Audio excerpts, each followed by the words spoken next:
graffiti as an art is beautiful, but writing on, public spaces that you don't own is illegal. That struggle is actually what makes the game better, I think. It's a very indie kind of vibe, like the independent, almost independent film vibe, the way that it's been produced. I've been an outsider in everything I've done. I've had the good fortune of having, of having some success in my core business and in fashion. I've had some pretty good success, respectable success in publishing. But, coming in as an outsider into the gaming world is definitely, you're faced with a lot of cynics. When people ask, what are you proud of about this game? It's really just the fact that I was able to get it made. In its early inception, I was conceiving it potentially an animated something. And it was at a moment in my business when I was over $7 million in debt. I remember on the Friday being in my office and excusing all of my staff to leave at around 3 p.m. because the lights went out in the building, and it was because the cable truck hit the cables or whatever, which was a lie. We didn't pay for electric bills, so I had to turn my business around. I put the script and this stack of papers about Yohai of characters and environments, just put it on ice. When I started pitching this thing, it was at a time when games that had this kind of a narrative thread or had a urban label on them really hadn't existed. Literally for a year before I got involved, it was just this sort of mysterious project. It was called Project Rhapsody at the time. Contrary to popular opinion, it wasn't like from my personal experiences or anything. It was a lot more from my fantasy of what the experiences would be like. My background is in comics, and the idea of making a Gotham, or what I felt could be, the new take on Gotham City, was very exciting to me. He really had a strong vision for what he felt New Radius was all about. Once he sold me that vision, I was 100% on board. As soon as I heard it has to deal with graffiti, I was like, I got to get on that. It was really that willingness to sort of step into the dark with us and try something different. We're gonna take the risk of building this product with the potential upside of it building a fan base and potentially working, and we're gonna do it in a way where it's gonna be painful. I hope Getting Up just encourages more developers to open their minds to a new way of developing video games. If you said to the average development team, the average video game company, go make a Star Trek game, go make a Dungeons and Dragons game, 9 out of 10 developers will know how to do that. The guys that are building games are just culturally into those intellectual properties. It's not like, okay, we're gonna take this formula and we're gonna execute this game. It's like, okay, we're gonna take this idea or this culture, we're gonna try to find a game for this culture, which is a totally different way to work. It was good. I mean, again, it was just this whole new world that we hadn't been exposed to. Marc was always challenging us to throw away our video game ideas and cultures, things that we'd always relied upon. Developers know memory constraints. We know, how long it's going to take to do something. So, when he came in, it's like, yeah, we want freeform. We want to put up stickers and posters and stencils and markers. We're like, dang, that's a lot of stuff. Finding that tension between like great gameplay and something that's culturally respectful is, that's a balancing act. It started off as a much more fantastic sort of stylized story, stylized characters. A lot of what I had to deal with was arm wrestling stereotypes and kind of arm wrestling it being overly cartoonish. We started off with a cel-shaded look, and we were trying to play with some kind of stylistic kind of feel, and it was kind of cool just to experiment with that, but I guess we were way off base in that regard. It's much more of a science fiction kind of a route.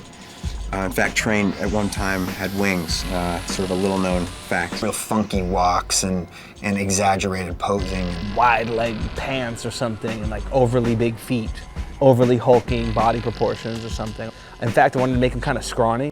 oh yeah, it's gonna have a heavy hip hop influence. There's gonna be a lot of music involved. And somehow we got on this tangent of, you know, a music game. It's sort of a, not necessarily DDR, but there might be rhythms involved in putting graffiti up on the wall and hitting buttons and so forth. So it was almost like a dancing game. And one time Train spun in the air and did a 360 and like fire followed his feet.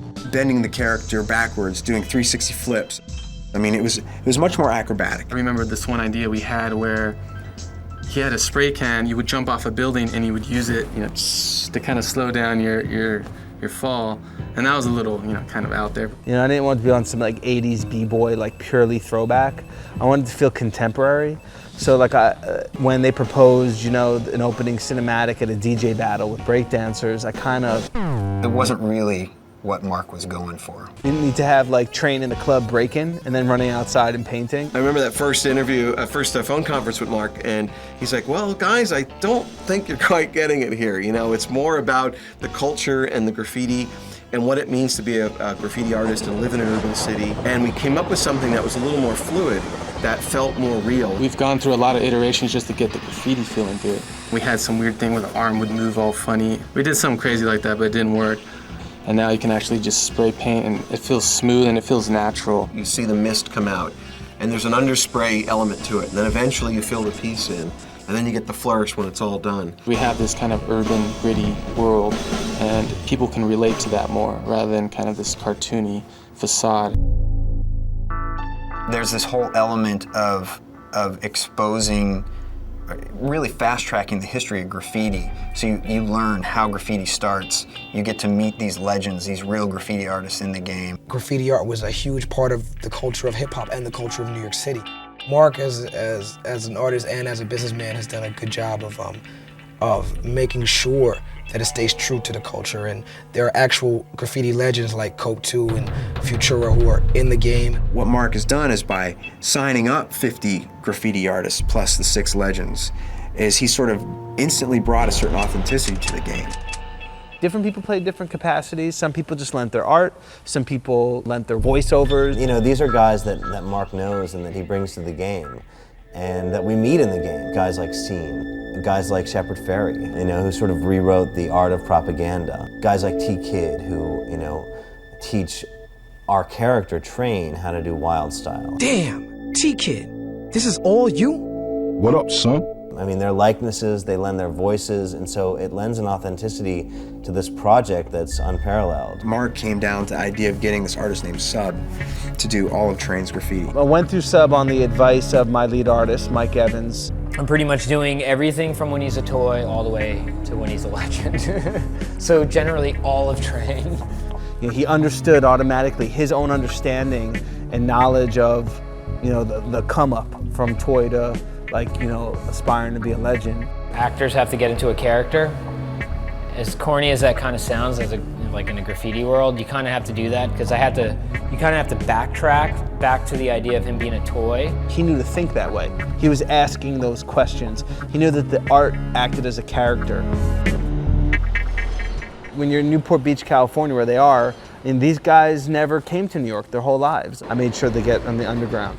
I took them on helicopter ride around the city. Yeah, we're not going to the Statue of Liberty and the Brooklyn Bridge. I mean, if we're seeing the bridge, we're seeing the underside of the bridge. To the normal tourist or anybody that lives in New York probably has never gone down there, and you probably shouldn't. And we would actually have to go on the wall so the trains would pass us. Doing a tag on the wall in Times Square 100 feet from a cop, you get the rush and the thrill, and you start to understand, yeah, there's a game here. Not only the underbelly, but we also looked at the rooftops, which is another, you know, area of the city that, you know, a lot of people don't think about. There's a whole nother layer to the city that exists on the rooftops, a whole nother topology. Looking at all the structures and kind of all the verticality, you know, as a level designer, I would look at that and say, you know what, we could probably build levels that go as high. We started clicking into the culture. It gave me my first sort of experience of what I thought this game could be. The style of Train came from a combination of a lot of things, basketball footage, NBA players. Like, we started off with this idea for a fighting style inspired by basketball called Dunk Fu. Dunk Fu being that he fought like a basketball player would play basketball. So there were moves where you'd grab somebody and pick them up and throw them down on the ground like you were slamming a ball into a rim. Training's all basketball with a little bit of hot sauce on the side. We wanted to keep him a people's man. The main bad guys in our game have guns, and we didn't want to portray him that he's a lethal weapon style dude. So most of his weapons are blunt to keep down the brutality of the entire thing. He does amazing things, but they're all things you can imagine doing yourself. You can imagine climbing a pipe. You can imagine shimmying on a ledge. You can imagine rappelling off of a rope. Things that in our world, seem pretty fantastical. Real graffiti artists are actually doing this. Yeah! My bad, dog. Woo! Hey, you trying to kill me? I used to always talk to Talib Kweli, at different events, if I'd see him out or if I'd see him at Ecko events or whatever. You just listen to his talking voice. I find it to be a really cool, distinctive voice that you could really build something around. Vandal Squad, a graph writer's worst enemy. Tell me they ain't go over my shit. I'm a real New York City kid. I've had a real New York-centric experience, and I don't know what Marc saw in me, but I know that there's aspects of his character that relate to how I grew up. Trains take on authority. Oh, damn, here comes the heat. Vandal Squad! Shit! Surprise, surprise! Ain't y'all got some donuts to chase down or something? I think it works for the character. And I think it was interesting for him because I don't think he realized how much of acting was going to be involved. The subway underground. It's a writer's natural home. Dark, dangerous. My first experience with Ecko was buying his t-shirts with his graffiti on them. It sort of paid homage to the culture back then. So I had a feeling that they would get it right this time too. See ya! The main purpose of bringing RJD2 into this project was just because his sound was perfect for it. It's hip hop, but he allows himself to stretch and try new things. And there's something very musical about it. He broke the traditional conventions of every 4 bars being the same thing looped over and over and over again. Doing this project has me analyzing music in video games differently. You can't just write 6-minute pieces of music for every section of the game. If the music's too symmetrical and too much where you could just go like this, 10 hours of this is, it's dope when you're just listening to a headphone. But when you're trying to make it an emotional, situational score, it doesn't work. You recognize it, your brain recognizes it as a loop, and that's not a good thing in the gameplay. What you really want is something that loops, that's seamless. Revive, rebuild, not so new anymore, as it appears that once again graffiti writers have beat the system.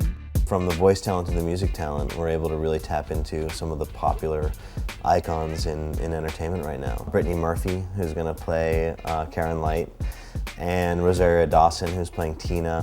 And now Aunt Beth will be immortalized by the lovely Andy Dick.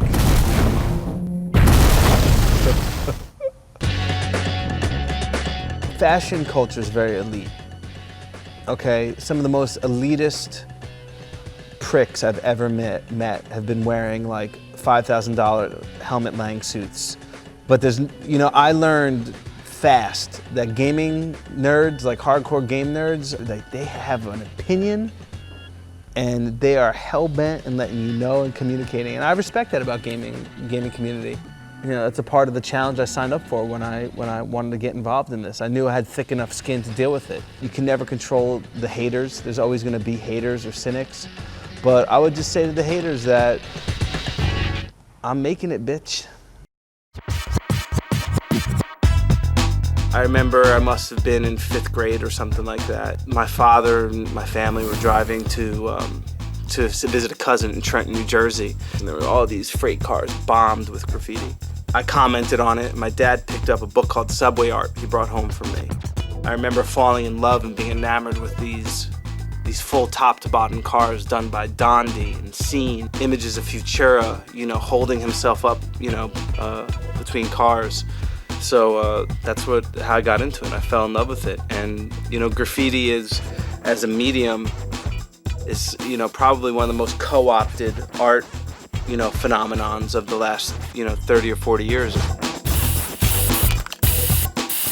Getting Up is sort of a synthesis of 100% sort of urban culture, like getting the idea of what it is to be a graffiti artist with a fast and fun gameplay style. Yeah, meet the city's new ad agency. Getting Up is really about the birth of an artist. the birth of an artist and the evolution of an artist. You play a kid named Train growing up in the mean streets of New Radius.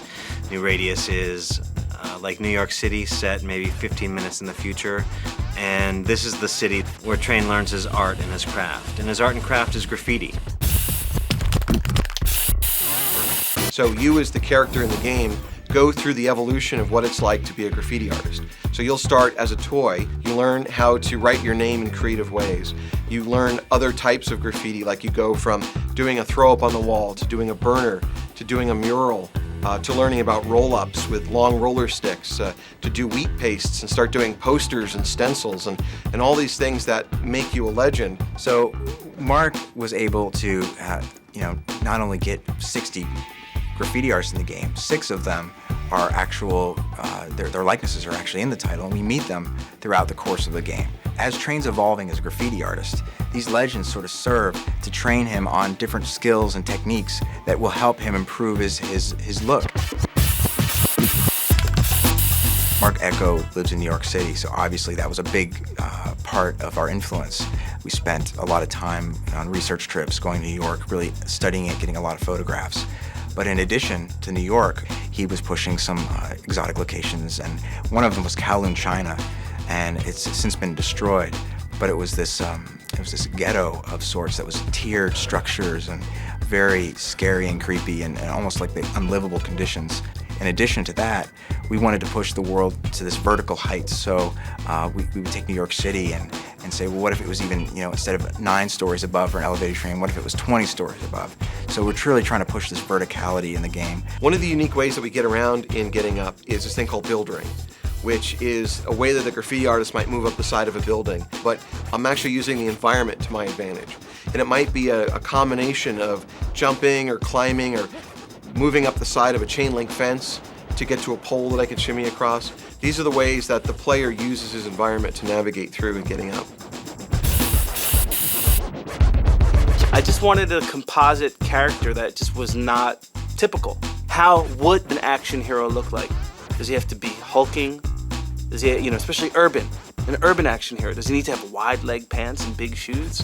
I wanted somebody who was scrawny, that was kind of like the everyman. Is he black? Is he white? Is he Latino? Is he Asian? It's kind of the point of trying to come to this character that, broke with conventional wisdom. One of our voices that I think will steal the show is Andy Dick as the voice of the Vandal Squad boss, Aunt Beth. Talib Kweli, as you know, is Train. Vandal Squad! Surprise, surprise! Ain't y'all got some donuts to chase down or something? And has lent an authenticity and a feel to that character, and he has really nailed the character of Train. We approach the music in the game as if it were a film score, picking the right music to suit the right mood at the right time. We have hip-hop artist RJD2, who's been creating music for us, and interactive music at that, and that the player will have a certain ambient track that will happen in a situation, whether it's a sneak mode or a graffiti piece. And once you then get into another situation, you might be victorious because you've put up some graffiti, or you might get caught by a rival crew and start a fight. The music will interactively shift to then suit the mood of that moment. To a graffiti artist, their lifeblood is a black book. This is where they keep their notes, their sketches, all the ideas that they have for the different graffiti that they can do. They practice writing their name to come up with more style. And we have a black book that looks very similar to that in Getting Up. So as the player unlocks new types of graffiti and learns new styles and discipline, they all get collected sort of as this inventory system in the black book. One of the good things about working with Marc Ecko is that he's an outsider. He was able to come in and look at the video game industry and say, there's different ways of doing things. And we specifically worked with him to not be cliche. In fact, as we said, if it's cliche, throw it away. I think when people get their hands on this game and start playing it, the thing that's really going to stick out is the vision, the fact that we're creating a world that's, true to Marc's vision, and it's true to a vision of graffiti as an art form in a way that's never been seen before. I hope the gaming community looks at what we've done and they see something special. It's an experiment. We worked with someone outside the industry that really had a passion for games but no experience making them. And at the end of the day, we came up with something unique. I hope what people will say about this game is they haven't seen anything like it before. That was certainly my intent And my hopes in doing that is that hopefully more outsiders, more guys that don't know code, are in fact invited to the dance.